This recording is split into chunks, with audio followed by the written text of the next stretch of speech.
Good afternoon students आज हम करेंगे एक्सरसाइज 5.1 का question number 9 in the adjoining figure. आप सभी को ये फिगर दिखाई दे रही है। इस फिगर के बेसिस के ऊपर आपसे क्वेश्चन पूछे गए हैं और उनके आपने आंसर करने हैं। ठीक है, तो स्टार्ट करते हैं। फर्स्ट वन है is angle 1 adjacent to angle 2। यहाँ पे पूछा गया है क्या एंगल 1 एडजेसेंट है एंगल 2 के। तो सबसे पहले आपको पता होना चाहिए एडजेसेंट एंगल क्या होते हैं। ठीक है, और एडजेसेंट एंगल हैं कॉरेस्पॉन्डिंग एंगल हो गया या वर्टिकली अपोजिट एंगल, ये जितने भी आपके इससे बेसिक हैं वो मैंने ऑलरेडी जो वो इंट्रोडक्शन पार्ट में करवाए हैं आपको, आप वहाँ पर जाके देख सकते हो। ठीक है, तो अभी के लिए मैं बता दूँ आपको एडजेसेंट एंगल कौन से एंगल होते हैं। बेटा एडजेसेंट एंगल्स के लिए आपने जो है वो दो चीज़ें मेन याद रखनी है। जैसे मान लो इस तरह से है, इस तरह से एक एंगल आ गया आपके पास एंगल 1 और एक आ गया एंगल 2। इसको अगर हम नाम दे दें ए ओ बी एंड सी।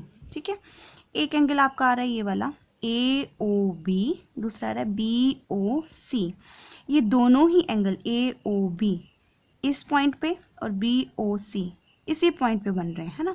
मतलब कि ये आपका कॉमन वर्टेक्स है, बोल सकते हैं कॉमन पॉइंट है। ठीक है, सेकंड चीज़ आपको क्या पता होनी चाहिए कि हम उन्हीं एंगल को एडजेसेंट बोलेंगे जिनमें आपका क्या होगा, एक तो कॉमन वर्टेक्स होगा और दूसरी आपकी होगी कॉमन आर्म या साइड। ठीक है, जैसे ए ओ बी, दूसरी है बी ओ सी।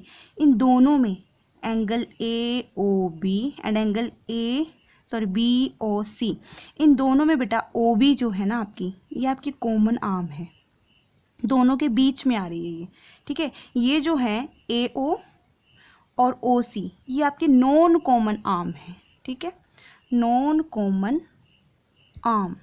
जब दो नॉन कॉमन आर्म के बीच में दो एंगल की अगर हम बात करें, ठीक है, कॉमन आर्म होगी और कॉमन वर्टेक्स होगा, तब वो एंगल आपके क्या होंगे, एडजेसेंट होंगे। ठीक है, ये भी आपकी नॉन कॉमन आर्म है और ओ बी क्या है आपकी कॉमन आर्म। क्लियर है, तो हम क्या बोल सकते हैं कि एंगल 1 एंगल 2 जो है वो एडजेसेंट है।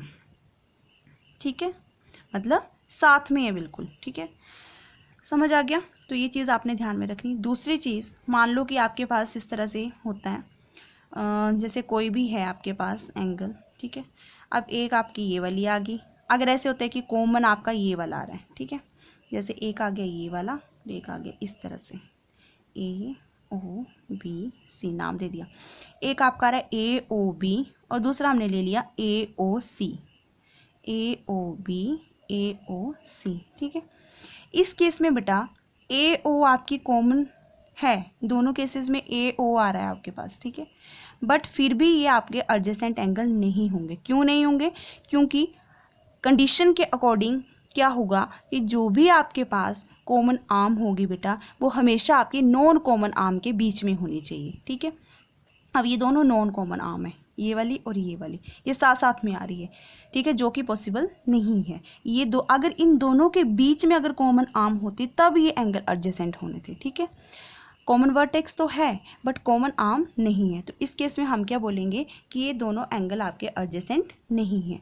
एडजेसेंट एंगल के लिए आपको दो चीज़ें याद रखनी, एक तो आपको कॉमन वर्टेक्स होना चाहिए, दूसरा कि दोनों एंगल के बीच में जो है वो कॉमन आर्म होनी चाहिए। ठीक है, जो बीच वाली है वो आपकी कॉमन होनी चाहिए और साइड साइड में आपकी नॉन कॉमन आर्म होनी चाहिए। ठीक है, तो ये है। तो अब देखो एंगल 1, ये आपका एंगल 1 है, ये एंगल 2 है। ठीक है, एक आपके पास आ रहा है ए O C and C O E.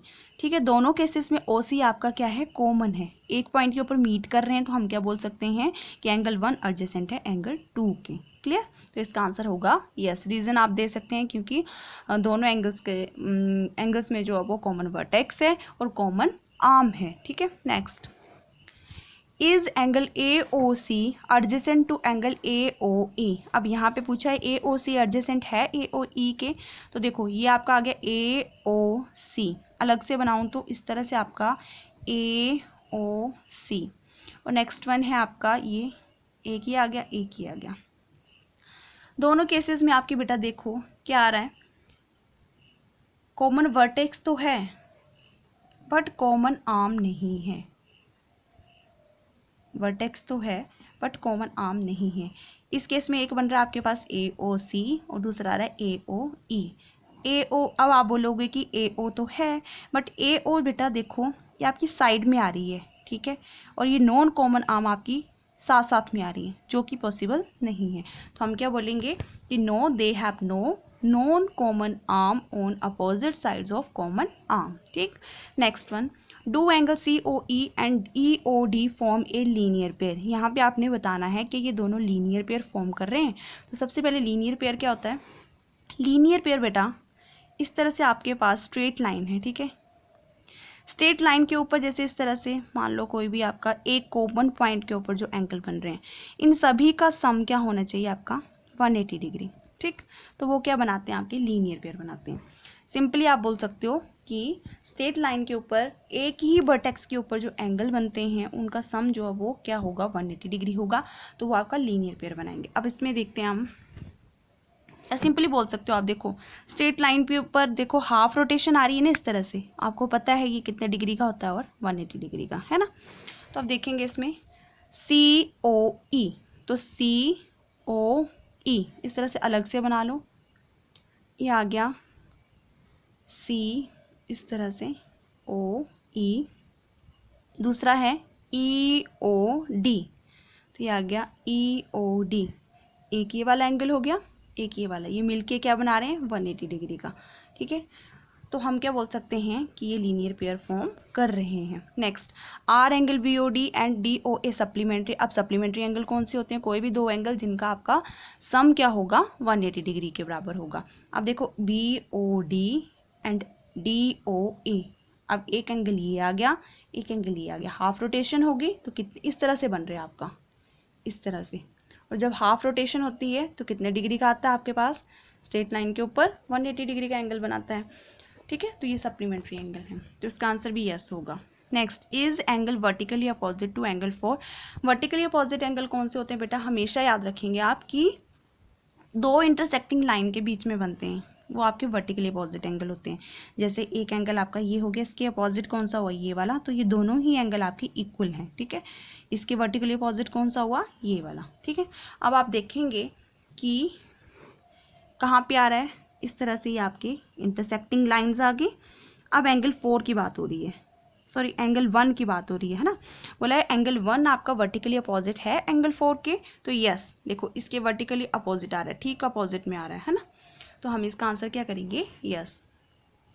Next देखो, what is the vertically opposite angle of 5। अब 5 का वर्टिकली अपोजिट देखना है, ये आपका एंगल 5 है, इसके वर्टिकली अपोजिट ये वाले एंगल होगा, एंगल 2 एंड एंगल 3, या आप ऐसे भी बोल सकते हो COB, ये पूरा आ रहा है ना कंप्लीट एंगल इस तरह से। ठीक है, तो दोनों ही आप दे सकते हो, COV या एंगल 2 + 3। ठीक है, तो ये हो गया क्वेश्चन नंबर 9। अब क्वेश्चन नंबर 10 और 11 बेटा इसी तरह हैं, ये आपने खुद करने हैं, तो अभी आपको मैं बता देती हूँ।